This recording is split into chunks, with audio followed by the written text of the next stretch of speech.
Dewan Juri yang terhormat, inilah Marwah Sakinah dari SD Negeri 42 Prabu Muli. Silakan. Assalamualaikum warahmatullahi wabarakatuh. Halo semuanya.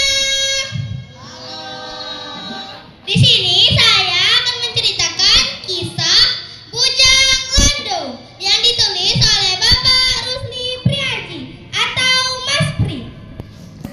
Alkisah di sebuah dusun, hiduplah seorang bujang yang mempunyai fisik berbeda dengan orang lain. Ia mempunyai telinga yang panjang, hidung yang panjang, dagu yang panjang, dan kedua tangan dan kakinya yang panjang. Karena hal itulah ia disebut dengan panggilan Bujang Landung, yang artinya pemuda panjang. Pada suatu hari, kepala dusun yang disebut dengan Kria kebingungan. Dikarenakan banyak bujang yang ingin mempersunting putrinya yang cantik bernama Jernih. Sesuai dengan namanya, Jernih memiliki wajah putih, tangan yang putih. Bahkan saking putihnya, bila Jernih minum air di kerongkongannya terlihat.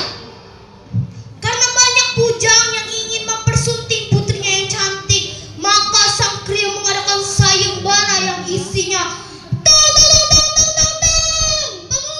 pengumuman, ada sayembara dari Pak Kria yang isinya barang siapa yang dapat menggaruk dagu dengan siku akan dijodohkan dengan putrinya yang bernama Jernih.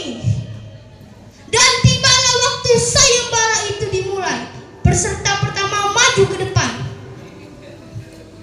Kria, aku dari dusun seberang, aku pacak daguan siku, kata pemuda tersebut. Kria pun menjawab, siapa nama dengan nak?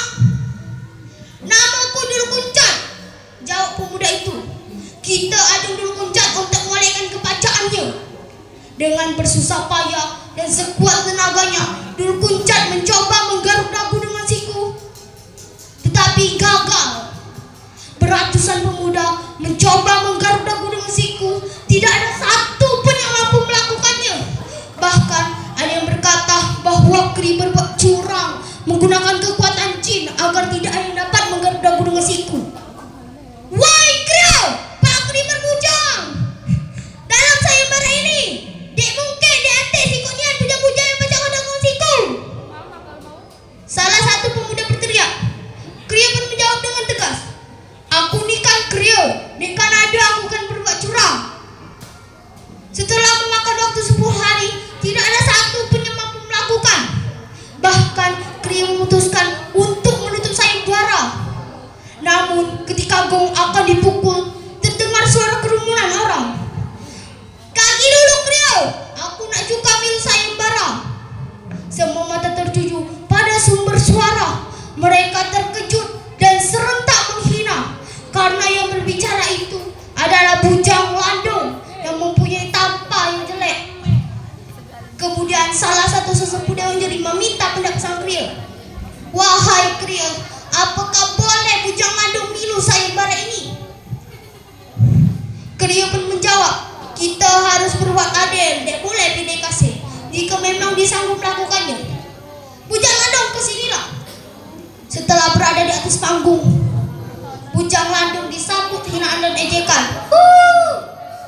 Kemudian salah satu Dewan Juri berkata, Bujang Landung, jangankan kau yang bersiku panjang, uhal yang bersiku pendek, tidak ada satu pun yang mampu melakukannya.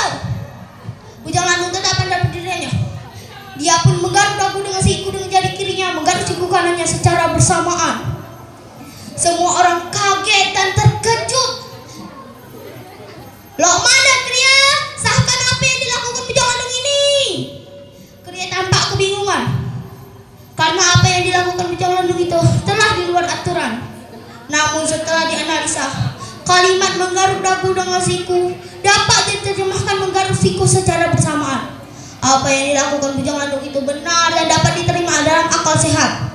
Dengan suara tegas dan lantang, Kria berkata, "Wahai pendusaanku,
Sebelum ujang